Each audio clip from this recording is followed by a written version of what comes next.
श्री राम। अमेरिकी कांग्रेस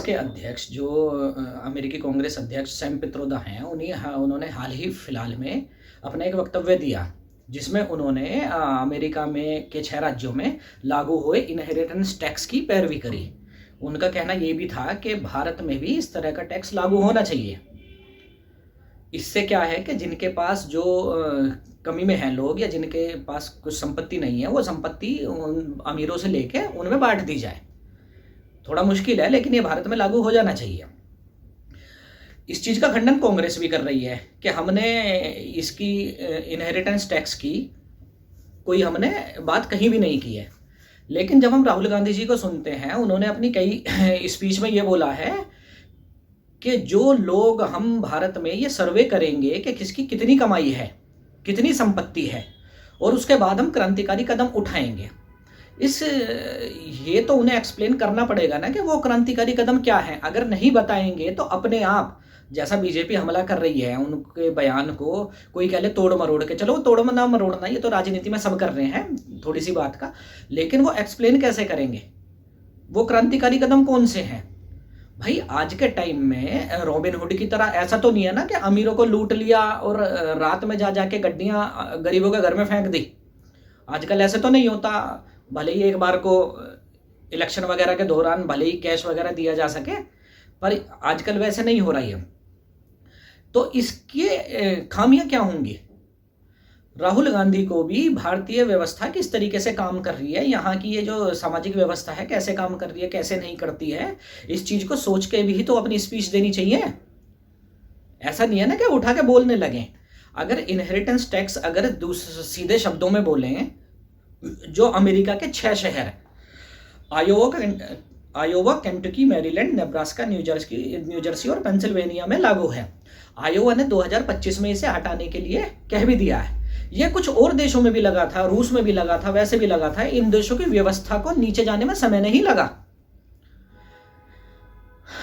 अब इसे दूसरे शब्दों में समझ लेते हैं कि ये है क्या।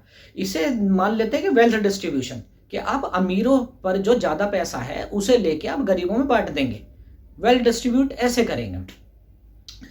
पर क्या भारत में वेल्थ डिस्ट्रीब्यूशन चली नहीं आ रही। भारत में छोड़ो, पूरी दुनिया में वेल्थ डिस्ट्रीब्यूशन चली नहीं आ रही। पूरी दुनिया में जो ये टैक्स लिया जा रहा है ये वेल्थ डिस्ट्रीब्यूशन ही तो है। भाई पैसे वाले लोग व्यापार द्वारा जिनकी बड़ी नौकरियां हैं वो कमा रहे हैं और अपनी कमाई का हिस्सा वो देश के लिए, समाज के लिए, राज्य के लिए दे रहे हैं। ये वेल्थ डिस्ट्रीब्यूशन ही तो है। अगर कहीं राज्य पर, देश में प्राकृतिक आपदा आती है, जो बिजनेसमैन कई सौ करोड़ रुपए दे देते हैं, उनको जरूरत क्या पड़ी है। नहीं तो ये तो सरकार का काम है, उसके बावजूद भी वो दे रहे हैं। तो इसे वेल्थ डिस्ट्रीब्यूशन नहीं तो क्या बोलेंगे। कोरोना के समय हमें याद नहीं है 6 करोड़ से ज्यादा प्लेटें खाने की अकेले इस्कॉन ने बांटी है। क्या इस्कॉन की जिम्मेदारी थी ये। लेकिन फिर भी जिम्मेदारी समझ रहे हैं ना। वो धार्मिक संस्था अपनी जिम्मेदारी समझकर वो क्या कर रही है कि जो उसे दान में मिल रहा है वो ऐसे का ऐसा ही समाज के लिए लौटा भी तो रही है। उसे वेल्थ डिस्ट्रीब्यूशन नहीं बोलेंगे। रिजर्वेशन को भी देखा जाए तो रिजर्वेशन भी क्या है, ये भी तो वेल्थ डिस्ट्रीब्यूशन है। जिस नौकरी का समान रूप से सबको अधिकार है और उसके लिए कोशिश करना, पेपर देना सबके लिए समान रूप से होना चाहिए, लेकिन उसके बावजूद भी कुछ नंबर ऑफ सीट्स राजनीति में भी, अगर ये स्कूल कॉलेज में भी रिजर्व कर दी जाती हैं, ये क्या है, वेल्थ डिस्ट्रीब्यूशन ही तो है। तो कहीं ना कहीं ये समृद्ध लोगों का ही तो देन है। अगर समृद्ध लोग टैक्स नहीं देंगे तो जो सरकारी नौकरी करने वाले हैं या कैसे भी हैं, ये इन्हें कहां से तनख्वाह मिलेगी। अगर केवल टैक्स देना, बहुत से लोग तो ये भी कह देते हैं कि भाई टैक्स तो हर कोई दे रहा है, रिक्शे वाला भी दे रहा है, वो चिप्स खरीद रहा है तो टैक्स दे रहा है। अरे भाई वो कमाई पे टैक्स थोड़ी दे रहा है। अगर हम इनकम टैक्स देखें, भारत में 3% लोग इनकम टैक्स दे रहे हैं और खाने वाली वो 100% जनता है। राशन के नाम पर नहीं देख रहे हैं।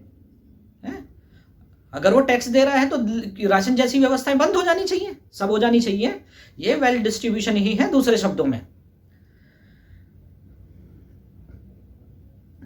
अगर ये इतनी अच्छी चीज होती जो कांग्रेस ने पहले भी लगाई थी, वेल्थ डिस्ट्रीब्यूशन, क्या इसे राजीव गांधी खत्म करते हैं। या तो हो सकता है कि उन्हें अपनी संपत्ति जाने का डर था, इसलिए उन्होंने इंदिरा गांधी के बाद वीपी सिंह की सरकार में इस चीज को खत्म करवा दिया। वेल्थ डिस्ट्रीब्यूशन को। पर कुल मिला के देश की नब्ज को समझे राहुल गांधी, और जो आसपास के लोग कह रहे हैं इस पे अपना भी कुछ विवेक लगा के सोचे, नहीं तो ये लोग राहुल गांधी को कहीं का नहीं छोड़ेंगे। उनका राजनीतिक कैरियर जैसा चल रहा है इससे बेहतर हो सकता था, लेकिन जिस हिसाब के वो चाटुकारों से घिरे हुए हैं, ऐसे ऐसे प्रवक्ता उनके बैठते हैं कि लोग मजबूर हो जाते हैं दूसरी विपक्ष बीजेपी की तरफ जाने को, जब वो उनके ऐसी ऐसी मंशाएं सुनते हैं। एक तो उनके प्रवक्ता ये कह रहे थे कि देश चलाने का अधिकार तो कांग्रेस का होना चाहिए क्योंकि उन्होंने आज़ादी की लड़ाई लड़ी थी, इसके अलावा बीजेपी को या किसी और को अधिकार नहीं देश चलाने का। इस तरह के जो वक्तव्य बैठकर दे रहे हैं, लोग सुन नहीं रहे हैं, और वो भी मतलब टीवी न्यूज़ चैनल पे बैठ के। अगर राहुल गांधी जी अपना राजनीतिक कैरियर में कुछ उत्थान चाह रहे हैं तो ऐसे चाटुकारों से और ऐसे जो बेदिमाग वाले जो इनके प्रवक्ता बैठते हैं उनसे सावधान रहें। जो इन्हें सही सलाह दें उन पर विचार करें। जय श्री राम।